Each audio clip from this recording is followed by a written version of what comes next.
All of his co-workers were gone. What could it mean? Stanley decided to go to the meeting room. Perhaps he had simply missed a memo.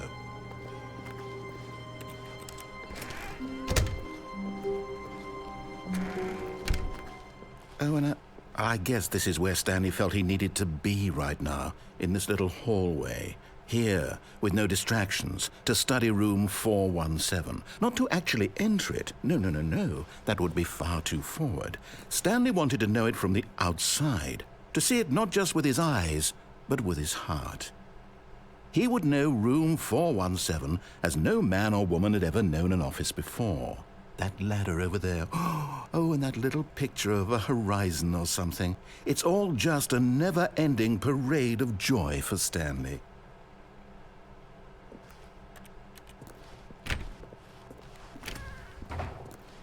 Ah, no, apparently not. When Stanley came to a set of 2 open doors, this was not the correct way to the meeting room, and Stanley knew it perfectly well. Perhaps he wanted to stop by the employee lounge first, just to admire it. Ah, yes, truly a room worth admiring. It had really been worth, but eager to get back to business, Stanley took the first open door on his left. Stanley was so bad at following directions, it's incredible he wasn't fired years ago. Look, Stanley, I think perhaps we've gotten off on the wrong foot here. I'm not your enemy, really, I'm not. I realize that investing your trust in someone else can be difficult, but the fact is that the story has been about nothing but you all this time. There's someone you've been neglecting, Stanley. Someone you've forgotten about.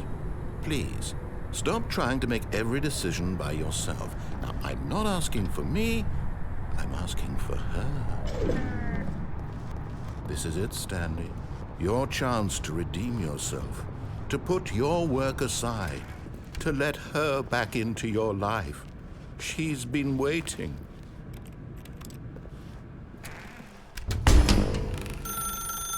That's her, Stanley. Oh, no, you can't. Did you just unplug the phone? No, that wasn't supposed to be a choice. How did you do that? You actually chose incorrectly? I didn't even know that was possible. Let me double check. No, it's definitely here, clear as day. Stanley picks up the phone. He's taken to his apartment where he finds his wife, and the two pledge themselves to one another. Music comes in, fade to white, roll credits. Not picking up the phone is actually somehow an incorrect course of action. How is that even possible? None of these decisions were supposed to mean anything. I don't understand. How on earth are you making meaningful choices? What did you... Wait a second. Did I just see... No, that's not possible. I can't believe it. How had I not noticed it sooner? You're not Stanley. You're a real person. I can't believe I was so mistaken. This is why you've been able to make correct and incorrect choices. And to think I've been letting you run around in this game for so long. If you'd made any more wrong choices, you might have negated it entirely. It's as though you completely ignored even the most basic safety protocol for real-world decision-making. Or did you not grasp the severity of the situation? Well, I won't have that kind of risk on my watch. I'm going to stop the game for a moment so we can educate you properly on safe decision-making in the real world. Please observe this helpful instructional video. Choice. It's the best part of being a real person. But if used incorrectly, can also be the most dangerous. For example, in this scenario, a hypothetical real person named Stephen has a choice. He could spend years helping improve the quality of life for citizens of impoverished third world nations. Or he could systematically set fire to every orphan living in a 30-kilometer radius of his house. Which choice would you make? Remember that unlike here, the real world makes sense, and at no time should you make a choice that does not conform to rational logic. If you find yourself speaking with a person who does not make sense, in all likelihood, that person is not real. Allow the person to finish their thought, then provide an excuse why you cannot continue talking. Turn to a partner and practice saying, "My goodness, is it 4:30? I'm supposed to be having a back, sack, and crack."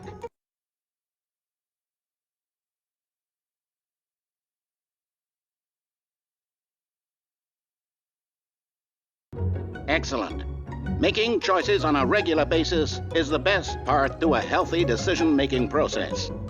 Most medical professionals recommend making at least 8 choices per day. Do you make more than 8? Less? And finally, if you begin to wonder if your choices are actually meaningful and whether you'll ever make a significant contribution to the world, just remember that in the vast infiniteness of space, your thoughts and problems are materially insignificant, and the feeling should subside.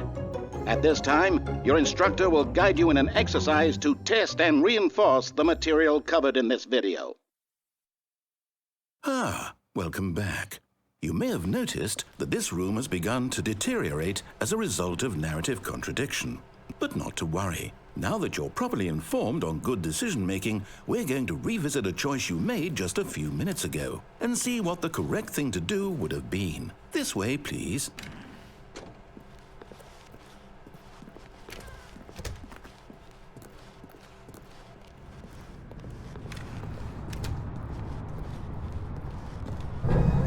Now that we know your choices are meaningful, we can't have you jumping off the platform and dying. Imagine the main character dying senselessly halfway through the story. That story would make no sense at all. We just need to get you home as soon as possible before the narrative contradiction gets any worse. Unfortunately, it seems this place is not well equipped to deal with reality.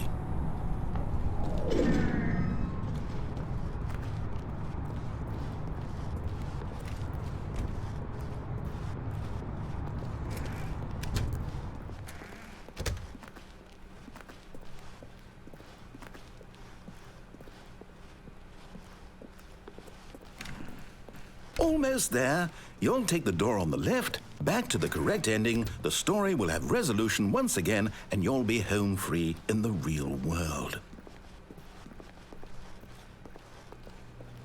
Now remember, all you need to do is behave exactly as Stanley would. That means choosing responsibly and always putting the story first. I'm quite sure you'll be up to the task. Just follow my lead and you'll be fine. All right. When Stanley came to a set of 2 open doors, he entered the door on his left. No! Why did you do that? Quickly, hurry back in the other direction. Perhaps we're not too late.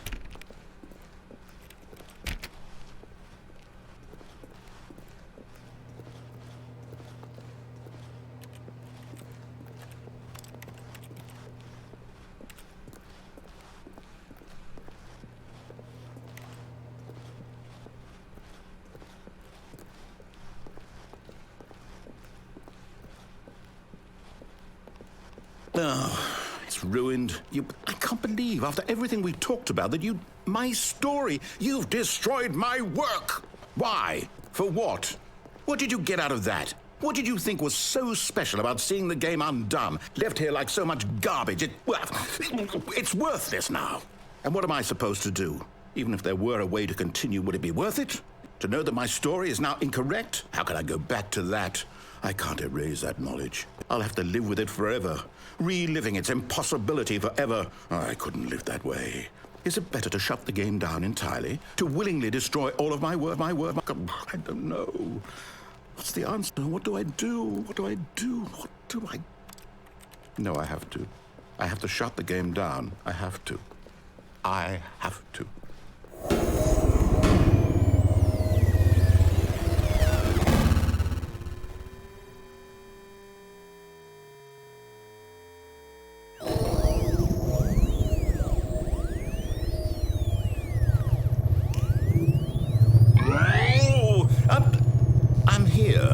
I'm still here in this pile of rubbish, with you, who thought you were so clever. Now look where we are. My entire game is destroyed. It was the only thing in the world that was mine, and you've run it into the ground. What, did you think that would be funny? You just had to see? Didn't I impress upon you how important it was to be like Stanley?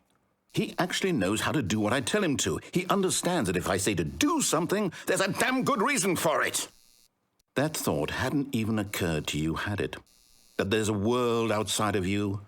You're a child. Oh, my story. If you'd just gone through the door on the left, you would have seen it. There was a whole underground facility. You would have destroyed it and been victorious. It would have been so perfect. I worked so hard on it. I tried so hard. Behave exactly as Stanley would. That means choosing responsibly and always putting the story first. I'm quite sure you'll be up to the task. Just follow my lead and you'll be fine. All right. When Stanley came to a set of 2 open doors, he entered the door on his left. No! Why did you do that? Quickly, hurry. Behave exactly as Stanley would. That means choosing responsibly and always putting the story first. I'm quite sure you'll be up to the task. Just follow my lead and you'll be fine. All right. When Stanley came to a set of 2 open doors, he entered the door on his left.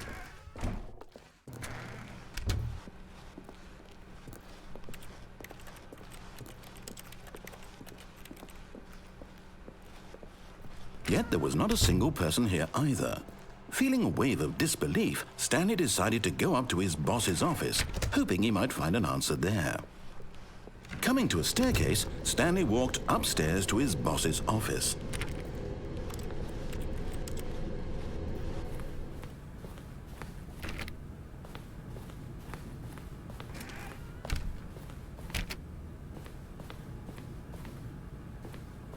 Stepping inside his manager's office, Stanley was once again stunned to discover not an indication of any human life. Shocked, unraveled, Stanley wondered in disbelief who orchestrated this, until he saw the door with a voice receiver next to it. Surely behind this door lay all the answers to his questions. And beyond all probability, he knew the passcode. He had seen it on his boss's computer just last week. Night Shark 115. Was this the code to open the door? Would it still work? There was only one way to find out.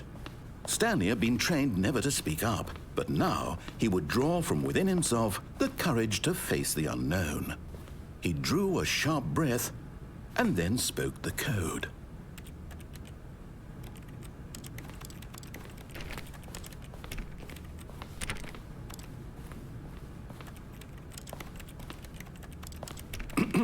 Stanley spoke the code. Night Shark 115. He spoke it into the receiver, right there on the wall.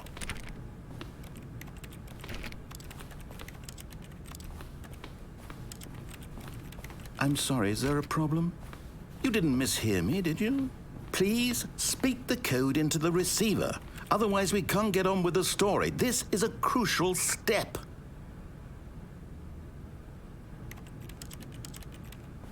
Okay, fine, you're not going to do it. But you know what? It's pretty humiliating to bring you this far, only for you to suddenly decide you have better things to do. I asked you for this one single thing, for your respect. The kind of respect Stanley shows for his choices. He knows what it means to take a story seriously. If you didn't want to see what I had to show you, then why did you come here? You had a choice, you know. You could have gone through the door on the right. You could have done whatever the hell you wanted over there. Why did you come this way? Speak. Say something to me. Explain yourself, you coward. When Stanley came to a set of 2 open doors, he entered the door on his left. Stanley? Hello? Are you... Is everything okay? Stanley, please. I need you to make a choice. I need you to walk through the door. Are you listening to me? Can you hear me? Is everything all right? Stanley, this is important. The story needs you. It needs you to make a decision. It cannot exist without you. Do you understand me? Whatever choice you make is just fine. They're both correct. You cannot be wrong here. We can work together. I'll accept whatever you do. I simply need you to take that step forward, please. Choose. Do something. Anything. This is more important than you can ever know. I need this. The story needs it. So, you hear me? Are you there? Are you listening to this? Stanley, are you there? Okay. It's okay, I can wait. You need time to decide. Time to make sure your choice is correct. That is the best choice. That's all right. I'll wait for you to decide what's the right thing to do. Take as much time as you need.